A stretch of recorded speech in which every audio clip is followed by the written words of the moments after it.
Admission টাইমে যে বিভিন্ন জায়গায় ফর্ম ফিল আপ করা বা যাওয়া আসা বুয়েট কুয়েট এই সব জায়গাতেই যা আসার খরচ আমার আম্মুই দিয়েছে। আমার আব্বুর কথা হচ্ছে, আব্বু যেখানে চাই আমি যদি সেখানে পড়ি তাহলে আব্বু আমার খরচ দিবে, আর যদি হচ্ছে আমি আব্বু যেখানে চাই না বা যা করতে চাই না সেখানে পড়ি তাহলে আমার খরচ দিবে না, এই টাইপের একটা কথা। আমি যখন অ্যাডমিশন পিরিয়ডে আমার বিয়ের কথা তুলেছে, এমন কোনো পরিবারই থাকে না যেখানে কোনো সমস্যা নেই। তো সবারই উচিত সেই সমস্যাটা যেন তার সাফল্যের পথে বাধা হয়ে না দাঁড়ায়। আর হচ্ছে আমার অ্যাডমিশন জার্নিতে এসিএস এর অবশ্যই অনেক অবদান আছে, কারণ আমি হচ্ছে অনলাইনে সেকেন্ড ইয়ারে হচ্ছে অনলাইনে এসিএস এর সব কোর্স করা শুরু করছি। তারপর অ্যাচিভেও ভর্তি ছিলাম, ইঞ্জিনিয়ারিং অনলাইন কোর্সে ভর্তি ছিলাম। আমরা সুপার প্রাউড তোমার রেজাল্টে। মানে এটা আসলে প্রাউড না হয়ে উপায় নেই, আর্কিটেকচারে তুমি সেকেন্ড ফোর্থ এই রেজাল্ট গুলো অর্জন করছো। নাজিফা বিনতে বোরহান। আসসালামু আলাইকুম। ওয়ালাইকুম আসসালাম নাজিফা, শোনা যাচ্ছে। আমি হচ্ছে বুয়েটে 88তম হয়েছি আর আর্কিটেকচারে চতুর্থ হয়েছি। আর কুয়েটে আর্কিটেকচারে আমি দ্বিতীয় হয়েছিলাম আর কুয়েটে 33তম হয়েছিলাম। আর হচ্ছে জাহাঙ্গীরনগরের এই ইউনিটে প্রথম হয়েছিলাম পঞ্চম শিফটে। তুমি আহ তো কি আমাদের কুষ্টিয়া ব্রাঞ্চে? জি জি, আমি কুষ্টিয়া ব্রাঞ্চের। আচ্ছা, আমি এখন হচ্ছে আমার আসলে অনেক স্ট্রাগল করেছি আমার অ্যাডমিশন টাইমে, তো আমি আমার স্ট্রাগলের বিষয়ে কিছুটা বলবো আর কি। আমি প্রথমে হচ্ছে কুষ্টিয়া সরকারি বালিকা উচ্চ বিদ্যালয়ে পড়তাম। তো হচ্ছে আমার আম্মু গার্লস স্কুলেরই টিচার। আমি যখন প্রথম মানে থ্রিতে ভর্তি হই আমার ভর্তি হয়েছিল 26। তারপর ফোর ফোরে আমি হচ্ছে ফার্স্ট হয়েছি, 5 6 7 মানে সব ক্লাসে আমি পরপর ফার্স্ট হয়েছি। কিন্তু আমার ফ্রেন্ডরা যারা ছিল মানে ক্লাসমেট আর কি, তারা সবাই হচ্ছে কানাঘুষা করতো, বিভিন্ন ধরনের সমালোচনা করতো, বলতো যে যেহেতু ওর আম্মু গার্লস স্কুলের টিচার তাই ও ফার্স্ট হয়েছে, কারণ ওর আম্মু ওর খাতা ঠিক করে দেয়, বা হচ্ছে ওর আম্মু কলিগরাই তো যেহেতু খাতা দেখে ওর আম্মু খাতা দেখে, তাই তারা সবাই নাজিফাকে চেনে, ওরা হচ্ছে নাজিফাকে মার্ক বেশি দিয়ে ফার্স্ট করে দেয়। তো এটা আমার তখন যেহেতু ছোট ছিলাম আমার খুবই কষ্ট হতে জেনে, কারণ আমি তো কখনোই হচ্ছে মানে আমার আম্মু অনেক সৎ আমি অনেক সৎ, আমরা কখনোই আম্মুর যে পক্ষপাতিত্বের সুযোগ নিইনি যে আম্মু টিচার এ কারণে। তো যাই হোক হচ্ছে তখন আমি ভাবতাম যে স্কুল জীবন পার হওয়া পর্যন্ত আমি এই সমালোচনা থেকে বের হতে পারবো না, কারণ আমার কৃতিত্বের স্বীকৃতি যদি আমি পেতেই চাই তাহলে আমাকে স্কুলের পরবর্তী জীবনে যে ভালো করতে হবে। তারপর তো হচ্ছে আমি তখন থেকেই ভাবছি যে আমি কলেজে বা অ্যাডমিশন টাইমে অনেক ভালো করে পড়াশোনা করব যেন আমি হচ্ছে অ্যাডমিশনে ভালো করতে পারি। তারপর আলহামদুলিল্লাহ কলেজেও হচ্ছে ফার্স্ট হয়ে মানে কলেজে যতগুলো পরীক্ষা হয়েছে টিউটোরিয়াল বা ফাইনাল ইয়ার ফাইনাল সবগুলোতেই ফার্স্ট হয়েছি। তো এখন আমার হচ্ছে তখন থেকে আহ, মানে একটা ভালো লাগা যে যেহেতু এখন সবাই বুঝতে পারছে যে আমার আসলেই প্রতিভা ছিল ফার্স্ট হওয়ার মতো। কিন্তু এর মাঝে সমস্যা হয়ে দাঁড়ায় আমার আব্বু হচ্ছে অনেকটা কনজারভেটিভ মাইন্ডের। উনি কখনোই চান না যে হচ্ছে আমি অনেক দূরে এগিয়ে যাই বা আমি অনেক ভালো পড়াশোনা করি, এরকম উনি চান না। উনি হচ্ছে মানে আমার আব্বু প্রথম আমার বিয়ের প্রস্তাব নিয়ে আসে ক্লাস 7-এ থাকতে, চেয়েছিল যে আমাকে বিয়ে দিয়ে দেওয়া হবে। তারপর হচ্ছে আমি আমার আম্মু সবাই হচ্ছে অনেক আপত্তি করছি যে না এত অল্প বয়সে কেন বিয়ে করব। তারপর যাই হোক তারপর হচ্ছে আমি প্রথমে 6-এ হচ্ছে তার আগে ক্যাডেট কলেজে পরীক্ষা দিয়েছিলাম, ময়মনসিংহ ক্যাডেটে চান্স পেয়েছিলাম। তারপর ভর্তিও হয়েছিলাম, কিন্তু আব্বু অনেক হচ্ছে বাধা সম্মুখীন করেছে যে না এত অল্প বয়সে বাইরে যাওয়া যাবে না কুষ্টিয়ার। তো তখন হচ্ছে হাফ মাস মতো ক্লাস করার পর আমি ক্যাডেট থেকে ভর্তিটা বাতিল করে চলে আসি কুষ্টিয়ায়। তারপর হচ্ছে ইন্টার মানে এসএসসির পরেও আমি হচ্ছে হলিক্রসে পরীক্ষা দিয়েছিলাম, হলিক্রসে ফার্স্ট হয়ে মানে চান্স পেয়েছিলাম। বাট ওখানে আব্বু হচ্ছে আপত্তি করেছে, বলেছে যে না ঢাকার মানে ঢাকায় যাওয়া যাবে না, এখন ইন্টার লাইফ কুষ্টিয়ায় পড়ো। কুষ্টিয়াতে তো তাও মানলাম যে আচ্ছা ঠিক আছে, এখনো তো অত বড় হয়নি, তো কুষ্টিয়াতেই পড়লাম। মানে কুষ্টিয়াতে তখন আমাদের কলেজে চয়েস দেওয়া শুরু হয়নি আর কি। তো হচ্ছে আব্বু চাইনি যে আমি সরকারি কলেজে পড়ি, কারণ এখানে ছেলে মেয়ে একসাথে। তো আব্বুর ইচ্ছা ছিল হচ্ছে আমি গার্লস কলেজে পড়ি। বাট আমি হচ্ছে অনেক ভালো মার্ক পেয়েছিলাম এসএসসি তে, আমি হচ্ছে আলহামদুলিল্লাহ যশোর বোর্ডে ফার্স্ট হয়েছিলাম মানে মার্কের অনুযায়ী।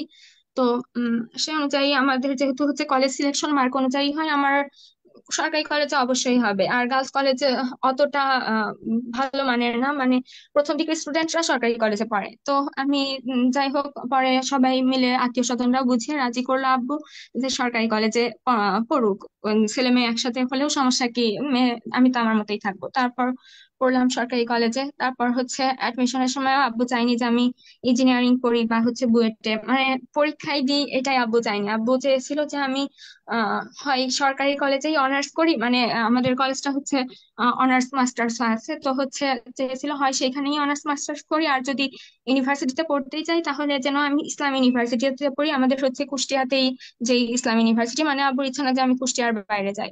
তো আমি তখন থেকে আপত্তি করেছি যে না, আমার ইঞ্জিনিয়ারিং পড়ার ইচ্ছা। আর হচ্ছে তাছাড়া আমি যেহেতু আমার ট্যালেন্ট এত বা হচ্ছে আমি তো মানে অবশ্যই আমার প্রতিভা আছে ঢাকার ভেতরে কোনো একটা জায়গায় পড়ার, আমি কেন কুষ্টিয়ায় পড়বো?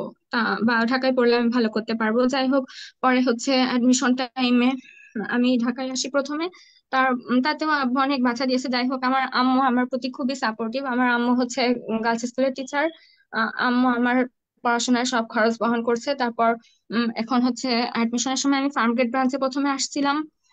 ক্লাস মানে পরীক্ষা ক্লাস সবই এখানেই করছিলাম, কিন্তু মাঝখানে আবার হচ্ছে আব্বুর একটা মোটরসাইকেল অ্যাক্সিডেন্ট হয়, আর আমার হচ্ছে ফুপু মারা গিয়েছিল।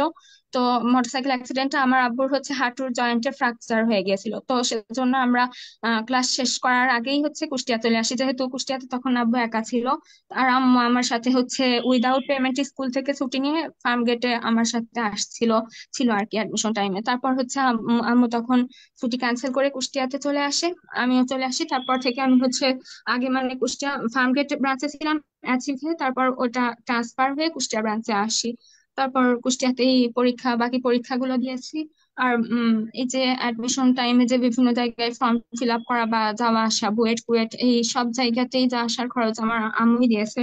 আমার আব্বুর কথা হচ্ছে, আব্বু যেখানে চাই আমি যদি সেখানে পড়ি তাহলে আব্বু আমার খরচ দিবে, আর যদি হচ্ছে আমি আব্বু যেখানে চাই না বা যা করতে চাই না সেখানে করি তাহলে আমার খরচ দিবে না, এই টাইপের একটা কথা।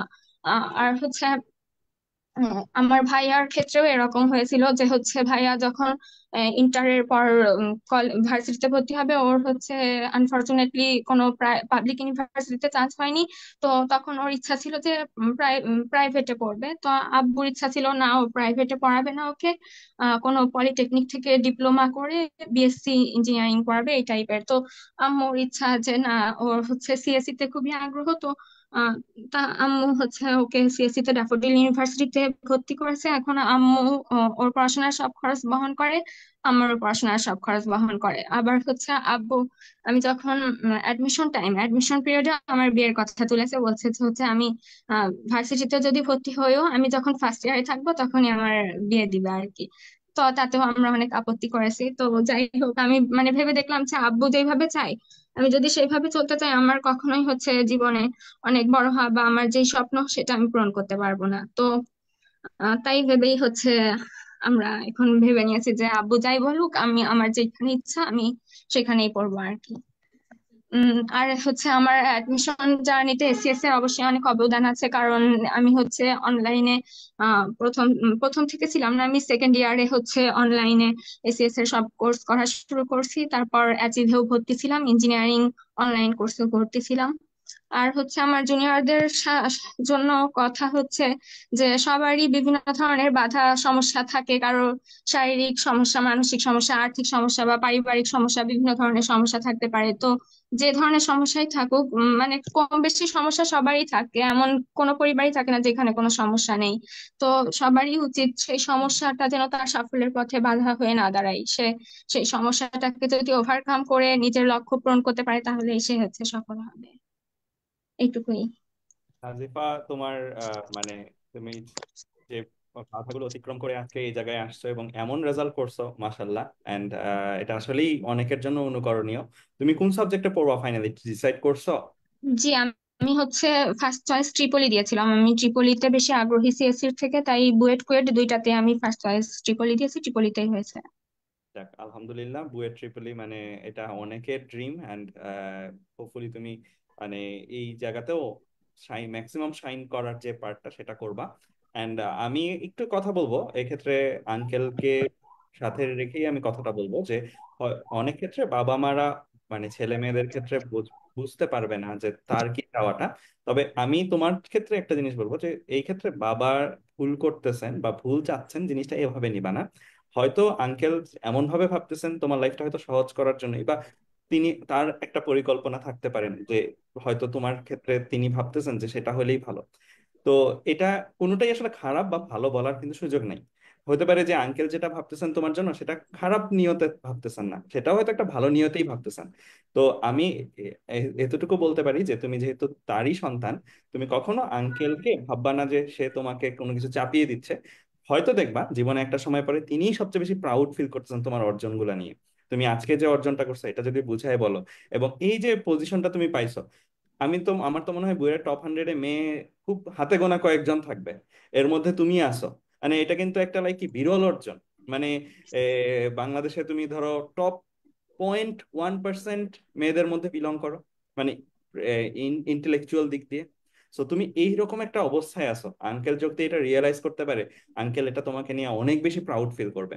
এন্ড তুমিও এইভাবে মানে তারকে রেজাল্টটা জানাও, গ্রহণ করো, মানে যা আগে হয়েছে সব ফরগেট করো, মানে ভুলে যাও, মানে জাস্ট ভুলে যাও।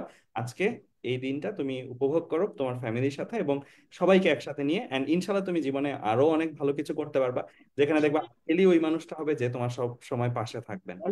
তো আমার তরফ থেকে এটাই থাকবে নাজিফা তোমার প্রতি, এন্ড আমরা সুপার প্রাউড তোমার রেজাল্টে। মানে এটা আসলে প্রাউড না হয়ে উপায় নেই, আর্কিটেকচারে তুমি সেকেন্ড ফোর্থ এই রেজাল্ট গুলো অর্জন করছো। সালমান যদি কিছু বলতো, মানে এটা একদম মানে তোমার ভার্সিটিলিটিটা অনেক মানে ইউনিক, মানে তুমি ট্রিপলিও বুয়েটে গেছো আবার আর্কিটেকচারও হয়ে গেছে, এই পরিমাণ উভয় দিক দিয়ে ক্যালিবার রাখা এরকম মানুষ কিন্তু খুবই কম। মানে তুমি দেখবা যে ইভেনচুয়ালি তুমি তোমার এই যে একটা আর্কিটেকচারাল সেন্স আছে, তোমার ডিজাইনিং সেন্স, এটা তোমাকে দেখবা অনেকগুলো জায়গায় হেল্প করতেছে। আবার ট্রিপলির সাইডেও তুমি অনেক কিছু করতে পারবা। মানে মাশাল্লাহ, আল্লাহর কাছে শুক্রিয়া যে এত জ্ঞান এত মেধা দিয়ে তোমাকে তৈরি করছেন। অ্যান্ড তুমি নিজেকে ওইভাবে রেসপেক্ট করতে পারছো, এটার জন্য আমরা সুপার প্রাউড যে তুমি তোমার ডিসিশনটার মধ্যে আইসে এবং তোমার ডিসিশনটা তুমি অ্যাচিভ করে দেন তুমি আজকে এখানে কথা বলছো। মানে হয়তো আজকে কথাগুলো তুমি একটানে বলে গেছো, বাট এই ধাপগুলা আসলে জীবনে যে যারা এই অভিজ্ঞতাটা তুমি পার করছো, এইটা আসলে মানে আমরা তোমার পায়ের জুতায় পা না রাখলে আমরা বুঝতে পারবো না যে আসলে তোমার অভিজ্ঞতাটা কি গেছে। এন্ড আমি মনে করি যারা যারা জুনিয়র স্টুডেন্টসরা আছো, তারাও তোমার এই নাজিফা আপু থেকে অনুপ্রেরণা নিতে পারো, যে আপু কিভাবে এই পরিস্থিতিগুলোর মধ্যে থেকেও পড়াশোনার মোটিভেশন রাখতে পারছে এবং 0.1% স্টুডেন্টসদের মতন রেজাল্ট তিনি করতে পারছেন। মানে অ্যাচিভেবল সবকিছুই কিন্তু অ্যাচিভ করছে, মানে সাবজেক্ট তার চয়েস করতেছে না, সে সাবজেক্ট চয়েস করতেছে। মানে এরকম একটা পজিশন, এন্ড শুধু একটা ইউনিভার্সিটি না, কুয়েটেও বুয়েটেও, মানে এভরিথিং যা যা একটা ছেলে বা মেয়ে অ্যাচিভ করার স্বপ্ন দেখতে পারে, ও এখন সেই জায়গায় বসে আছে। তো নাজিফা, তোমার জন্য অনেক দোয়া থাকবে ভাইয়াদের, ইনশাল্লাহ সেলিব্রেশন প্রোগ্রামে দেখা হবে। আচ্ছা, জি। হ্যাঁ, নাজিফা আসলে এত কনসিস্টেন্টলি ভালো করতো, আমি ধরে রাখছিলাম ও বুয়েট 20-30-এর মধ্যে থাকবে আর কি। আমি আজকে সেজন্য লকও দিয়েছি একদম একাডেমিক থেকে। তো আসলে এত কনসিস্টেন্টলি ভালো করা এটা বিশাল ব্যাপার, নাজিফা। জি, দোয়া করবেন যেন বুয়েটেও ভালো করতে পারি মানে। এক এক সেন্সে তো 20-এর মধ্যে ফোর্থ হয়েছে সেকেন্ড হয়েছে, এটা তো মানে একদম ও এখন মানে সবাই সব জায়গায় পোস্টার গার্ল আর কি, মানে সব জায়গায় ওর ছবি চলে যাবে যে বুয়েটে এই রেজাল্টটা করাতে, মাশাল্লাহ। জি, আর্কিটেকচারটা হচ্ছে সম্পূর্ণটাই আমি শুধু এসিএস এ করেছি, মানে আমার আগে থেকে ইন্টার লাইফের শুরু থেকে আমি ভাবিনি যে আমি আর্কিটেকচারে পড়বো। এটা হঠাৎ করে ডিসিশন নেওয়া, মূলত হচ্ছে আমাদের ইঞ্জিনিয়ারিং অনলাইন কোর্সের সাথে যখন দেখলাম আর্কিটেকচারটা ফ্রি দিয়েছেন, তো তখন আমি প্রথম দিকে দুই একটা ক্লাস করে দেখলাম যে ভালোই লাগছে, তারপর ভাবলাম যে আচ্ছা করি বাকিটাও। তারপর বেশ কিছু ক্লাস করলাম, যেহেতু দেখলাম যে ক্লাস করছি, তারপর তাই অ্যাপ্লাই করার সময়ও আমি আর্কিটেকচারও অ্যাপ্লাই করলাম, ভাবলাম ক্লাস যেহেতু করছি অ্যাপ্লাই করি। তাছাড়া আমার এমনিতে আগে থেকে কখনোই আর্কিটেকচারের প্রতি অতটা ইন্টারেস্টও ছিল না, মানে মূলত এসিএস এর ফ্রি ক্লাসগুলো থেকেই আমার হচ্ছে আর্কিটেকচারের জন্য। তাছাড়া আমি আর কোথাও আর্কিটেকচারের কোনো পেইড কোর্সও করিনি বা কোনো বইও কিনিনি। আর্কিটেকচারটা আমার সম্পূর্ণ হঠাৎ করে ডিসিশন নেওয়া। সালমান আমাদের সাথে আছে। অ্যান্ড এটা আসলে আসলে আমাদের কাছেও মানে আর্কিটেকচারের ক্লাসগুলো, আমরা তো আর্কিটেকচার কিছু বুঝি না, তারপর দেখতে ভালো লাগে, মানে একটা মানে ক্লাসগুলো আছে না যে দেখতেই আমার মনে হয় যে এটা করি বা জানি কি বলতে চাচ্ছে। অ্যান্ড অনলাইনে এই জিনিসটা যে ওরা এভাবে ফুটাই তুলতে পারছে, অনলাইনে আর্কিটেকচার কোর্স এত ইফেক্টিভলি করানো যে যায়, এটা সালমান নাফিরা প্রুভ করছে। অ্যান্ড রেজাল্ট গুলো গত বছর আমরা দেখছি, এবছর আমি শুনলাম যে ফার্স্ট ফোর্থ সেভেন্থ নাইন্থ মানে টপ 10-এর মধ্যে 4টা রেজাল্ট অলরেডি পেয়ে গেছে, সামনে আরো আসতেছে।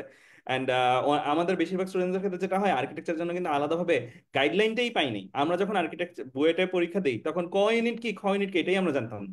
আর্কিটেকচার যে কিভাবে পরীক্ষা দিতে হয় কি কি আসে, অ্যান্ড সেই জায়গায় একটা ফুল ফ্লেজেড কোর্স আমাদের ইঞ্জিনিয়ারিং ব্যাচের সাথে আমরা অফার করি, এবং আলাদাভাবে সালমান এবং নাফি এটা কন্ডাক্ট করে। And এই জিনিসটা আমি মনে করি আমাদের অনেক স্টুডেন্টসদের জন্য একটা বিরাট অপরচুনিটি। নাজিফ আপু তার একটা বড় প্রমাণ। সালমান, তুমি যদি কিছু বলতা তোমার স্টুডেন্টের এই সাফল্যে। আচ্ছা ভাই, মানে সত্যি বলতে আসলে নাজিফা যখন কথা বলছিল, আমার আমার গ্রামের বাড়ি যেহেতু কুষ্টিয়া, তো আমি কিছুটা হলে আসলে কুষ্টিয়ার কনটেক্সটটা বুঝি। তো ও যেভাবে ওর জার্নিটা আসলে ডিসক্রাইব করলো, এটা আমি মনে করি যে একটা টিচার হিসাবে আমার আসলে আজকে অনেক বড় একটা সার্থকতা যে আসলে নাজিফার এই জার্নিতে আমরা কিছুটা হলেও একটা অংশগ্রহণ করতে পারছি। আর আমি অবশ্যই নাজিফাকে কংগ্রাচুলেশনস জানাই, যারা আজকে চান্স পেয়েছো, তোমাদের অনেক মেমোরেবল একটা মোমেন্ট আজকে। আর আমরা তো ডেফিনেটলি আর্কিটেকচারের কোর্সটা অ্যাকচুয়ালি অপার ভাইয়েরই ব্রেন চাইল্ড ছিল। তো সেখান থেকে আসলে আমরা এক্সপেক্টই করি নাই যে এই কোর্সটা এত এফেক্টিভ হবে। শুরুতে আমরা কখনো মানে চিন্তাও করি নাই যে বাংলাদেশে এত স্টুডেন্ট আসলে এই সাবজেক্টের প্রতি কিউরিয়াস, এবং বাংলাদেশ আসলে এই জিনিসটার এত বড় একটা ল্যাকিংস ছিল। তো সেখান থেকে আমি আর নাফি ভাই আসলে চেষ্টা করেছি আমাদের যতটুকু সম্ভব তোমাদেরকে গাইড করার। সেখান থেকে আসলে যখন দেখি যে আমাদের স্টুডেন্টরা এত ভালো ভালো রেজাল্ট করতেছে, ইনফ্যাক্ট নাজিফার মতো স্টুডেন্টরা যারা লাইফে এত বাধা বিপত্তি অতিক্রম করে আসলে সাফল্যের মুখটা যখন দেখে এবং আমাদেরকে এসে যখন জানায় যে ভাই আমি এই এই পজিশন সিকিউর করেছি, আমাদের তখন মনে হয় যে আসলে যতটুকু চেষ্টা করেছি এই চেষ্টাটা আসলে সার্থক। কারণ আহ, এই রকম চ্যালেঞ্জ ফেস করে আসলে এই অবস্থায় আসা, আমি মনে করি যে নাজিফা হচ্ছে বাংলাদেশের প্রত্যেকটা মেয়ের জন্য একটা এক্সাম্পল সেট করেছে আজকে। তো ওর টিচার হিসেবে ডেফিনেটলি আমাদের সবারই প্রাউড ফিল করার কথা। আমি অবশ্যই সবাইকে কংগ্রাচুলেশনস জানাই এবং নাজিফাকেও কংগ্রাচুলেশনস জানাই। আর আর্কিটেকচারে যারা চান্স পেয়েছো তারা তো অবশ্যই মানে আমাদের কোর্স থেকে যে তোমরা নিয়েছো, এবং এই যে নাজিফা যেভাবে বললো যে কোর্সটা ভালো লেগেছে এবং তুমি এখান থেকে শিখতে পেরেছো, এটাই অনেক বড় কিছু। তো অবশ্যই সবাইকেই আমি সাধুবাদ জানাই। অ্যান্ড সব আরেকটা জিনিস বলবো যে আমি এখানে মনে হয় সবার মধ্যে আমি হচ্ছে বুয়েটে এখনো পড়াশোনা করতেছি। সো যারা হচ্ছে বুয়েটে আসতেছো তাদের সাথে তো ইনশাল্লাহ দেখা হবেই ক্যাম্পাসে। ইনফ্যাক্ট আমি তো এখন শেরে বাংলা হলে থাকি বুয়েটের। সো হয়তো বা তোমাদের মধ্যে কিছু কিছু আমার হলের ছোট ভাই হয়ে যাবা। তো সামনের দিনগুলো অনেক সুন্দর কাটুক। ভাইরা অলরেডি খুব সুন্দরভাবে তোমাদেরকে গাইড করলেন কিভাবে সামনে তোমরা চলবা। তো তোমাদের সামনের জীবন শুভ হোক, সবার দিন ভালো কাটুক, সেটা বলে আমি আজকে শেষ করতেছি। অ্যান্ড সবাইকে অনেক অনেক কংগ্রাচুলেশনস। তো এটাই। Thank you.